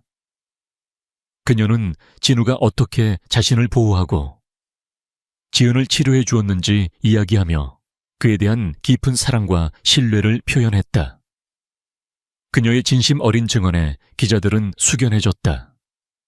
그들은 그녀의 용기와 진실에 감동했다. 기자회견은 진우와 소은의 진실이 승리하는 것으로 마무리되었다. 언론은 강민준의 거짓말을 맹비난했고 진우와 소은을 향한 대중의 지지는 더욱 뜨거워졌다. 강민준은 언론의 문매를 맞고 여론의 지탄을 받으며 더 이상 빠져나갈 수 없는 상황에 처했다. 그는 결국 자신의 죄에 대한 모든 대가를 치르게 될 것이었다. 며칠 후 법원은 강민준에게 SJ그룹 자금 횡령, 증거 조작, 살인교사 미수 등의 혐의로 중형을 선고했다. 그는 모든 직위에서 해임되었고 그의 모든 재산은 압류되었다. 강민준은 교도소로 이감되었고 그의 추악한 야망은 그렇게 막을 내렸다. 진우는 강민준을 완전히 몰아낸 후 SJ그룹의 총수로서 그룹을 더욱 강력하게 이끌어 나갔다. 그는 과거의 아픔을 딛고 새로운 미래를 향해 나아갔다. 그의 곁에는 언제나 소은이 함께했다. 그들은 서로에게 가장 든든한 동반자가 되어주었고 모든 어려움을 함께 이겨냈다. 그들의 사랑은 위기와 역경 속에서 더욱 단단해졌고 이제 그들은 누구도 넘볼 수 없는 진정한 부부가 되었다. 그들은 함께 SJ그룹의 새로운 역사를 써내려갈 것이었다. 강민준이 몰락하고 SJ그룹의 모든 비리가 척결된 후 이진우와 한소은의 삶은 비로소 진정한 평화를 찾았다. 길고 험난했던 복수의 여정은 끝났지만 그들의 사랑은 그 어떤 시련 속에서도 더욱 깊고 단단해졌다. 진우는 명실상부한 SJ그룹의 총수로서 그룹을 이끌었고 소은은 그의 가장 든든한 아내이자 동반자로서 그의 곁을 지켰다. 그들의 이야기는 단순한 재벌가의 스캔들을 넘어 진정한 사랑과 정의가 승리하는 감동적인 서사로 대중의 마음에 각인되었다. 진우는 강민준의 시대가 남긴 폐해를 완전히 정화하는 데 온 힘을 쏟았다. 그는 그룹 내부에 뿌리 깊이 박혀있던 부패와 비리를 척결하기 위해 독립적인 감사위원회를 신설하고 모든 업무 프로세스를 투명하게 공개했다. 또한 그는 강민준의 지시를 따랐던 부서장들과 임원들에게는 엄중한 책임을 물었지만 동시에 그들에게 다시 한번 기회를 주어 진정한 변화를 독려했다. 그의 공정하고 단호한 리더십은 직원들의 신뢰를 회복시키고 SJ그룹의 사기를 진작시켰다. SJ그룹은 이제 과거의 그림자를 벗어던지고 미래를 향해 나아갈 것입니다. 진우는 그룹 내부 통신망을 통해 모든 직원들에게 메시지를 전했다. 그의 목소리에는 새로운 시작에 대한 강한 의지와 비전이 담겨 있었다. 우리는 오직 실력과 윤리를 바탕으로 경쟁할 것이며 사회적 책임을 다하는 모범적인 기업이 될 것입니다. 그는 그룹의 핵심 사업인 IT와 인공지능 분야에 막대한 투자를 단행했다. 진우는 단순히 이윤 추구를 넘어 인류의 삶을 더 나은 방향으로 변화시킬 수 있는 기술 개발에 집중했다. 그는 그룹의 R&D 역량을 강화하고 젊고 유능한 인재들을 적극적으로 영입했다. 그의 혁신적인 경영 철학은 SJ그룹을 국내를 넘어 세계적인 선두기업으로 도약시키는 원동력이 되었다. SJ그룹의 주가는 연일 최고치를 경신했고 기업 가치는 기하급수적으로 상승했다. 한소은은 진우의 곁에서 그의 가장 큰 힘이 되어주었다. 그녀는 더 이상 수동적인 계약 아내가 아니었다. 그녀는 SJ그룹의 안주인으로서 그리고 이진우의 진정한 동반자로서 자신의 역할을 적극적으로 수행했다. 그녀는 진우가 추진하는 모든 사회공헌 활동에 동참했으며 특히 소외된 계층과 어린이를 위한 사업에 깊은 관심을 기울였다. 그녀는 자신의 경험을 바탕으로 어려움에 처한 사람들에게 실질적인 도움을 줄 수 있는 프로그램을 기획하고 실행했다. 지은은 진우의 전폭적인 지원 덕분에 성공적으로 심장 수술을 받고 건강을 완전히 회복했다. 그녀는 이제 더 이상 병상에 누워있지 않았고 또래 아이들처럼 밝고 건강하게 학교에 다니며 꿈을 키워나갔다. 소은은 매일 아침 지은의 웃음소리에 눈을 떴고 밤에는 그녀의 작은 손을 잡고 잠이 들었다. 그녀에게 지은의 행복은 그 어떤 것과도 바꿀 수 없는 소중한 보물이었다. 언니, 저 그림 그리는 게 너무 좋아요. 나중에 커서 멋진 화가가 될 거예요. 지은이 수줍게 자신이 그린 그림을 소은에게 보여주었다. 그림 속에는 행복하게 웃고 있는 가족의 모습이 담겨 있었다. 소은은 지은의 머리를 쓰다듬으며 눈물을 글썽였다. 그래, 우리 지은이 멋진 화가가 될 수 있을 거야. 언니가 항상 응원해줄게. 그녀의 목소리는 따뜻한 사랑으로 가득했다. 진우와 소은의 사랑은 시간이 흐를수록 더욱 깊어졌다. 그들은 서로에게 모든 것을 털어놓을 수 있는 진정한 관계가 되었다. 진우는 소은에게 자신의 모든 약점과 두려움을 보여주었고 소은은 그런 진우를 따뜻하게 감싸 안았다. 그들은 매일 밤 함께 산책하며 하루 동안 있었던 일들을 이야기했고 서로의 꿈과 미래를 공유했다. 그들의 대화 속에는 존중과 신뢰, 그리고 깊은 애정이 녹아 있었다. 어느덧 결혼 2주년이 다가왔다. 진우는 소은을 위해 특별한 이벤트를 준비했다. 그는 소은을 처음 만났던 SJ그룹 본사의 작은 면접실로 데려갔다. 그곳은 이제 아름답게 장식되어 있었고 테이블 위에는 소은이 가장 좋아하는 꽃다발과 작은 선물이 놓여 있었다. 소은 씨, 이곳을 기억하나요? 우리가 처음 만났던 곳이죠. 진우가 소은의 손을 잡고 부드럽게 말했다. 그의 눈빛은 소은을 향한 사랑으로 가득했다. 그때 저는 당신을 단순한 계약 아내로 선택했습니다. 하지만 당신은 저의 삶을 완전히 바꾸어 놓았습니다. 당신은 저에게 진정한 사랑과 행복이 무엇인지 가르쳐 주었습니다. 소은은 진우의 진심 어린 고백에 눈물을 흘렸다. 그녀는 그가 자신의 삶에 나타나 주어 너무나도 감사했다. 그녀는 그를 만나지 못했다면 자신의 삶이 얼마나 절망적이었을지 상상할 수 없었다. 그녀는 진우의 품에 안겨 속삭였다. 회장님, 저도 회장님을 사랑합니다. 평생 회장님 곁에서 함께할 거예요. 진우는 소은에게 작은 상자를 건넸다. 상자 안에는 빛나는 다이아몬드 반지가 들어있었다. 소은 씨, 다시 한번 저와 결혼해 주시겠습니까? 이번에는 진정한 사랑과 신뢰를 바탕으로 한 결혼을 하고 싶습니다. 소은은 감격에 겨워 고개를 끄덕였다. 그들의 키스는 영원한 사랑과 행복을 약속하는 듯했다. 그들은 과거의 모든 아픔과 상처를 잊고 오직 서로만을 바라보며 새로운 미래를 함께 만들어 나갔다. 그들의 삶은 마치 한 편의 드라마처럼 극적이었지만 그 끝은 완벽한 해피엔딩이었다. 몇 년 후 SJ그룹은 이진우의 리더십 아래 전 세계적으로 존경받는 기업으로 성장했다. 그는 끊임없이 혁신을 추구하고 사회적 책임을 다하며 모든 이들에게 존경받는 리더가 되었다. 그의 옆에는 언제나 소은이 함께했다. 그녀는 현명하고 사랑스러운 아내이자 훌륭한 어머니로서 진우의 삶을 더욱 풍요롭게 만들었다. 그들의 아이들은 건강하고 밝게 자라났고 그들의 가정은 행복으로 가득 찼다. 진우와 소은은 과거의 아픔을 극복하고 진정한 사랑과 행복을 찾았다. 그들의 이야기는 단순한 재벌가의 로맨스가 아니라 위선과 탐욕을 이겨내고 진정한 가치를 찾아가는 인간 승리의 기록으로 남았다. 그들은 서로에게 영원한 동반자이자 삶의 가장 큰 축복이 되었다. 그들의 사랑은 시간이 흘러도 변치 않을 것이며 영원히 빛날 것이었다.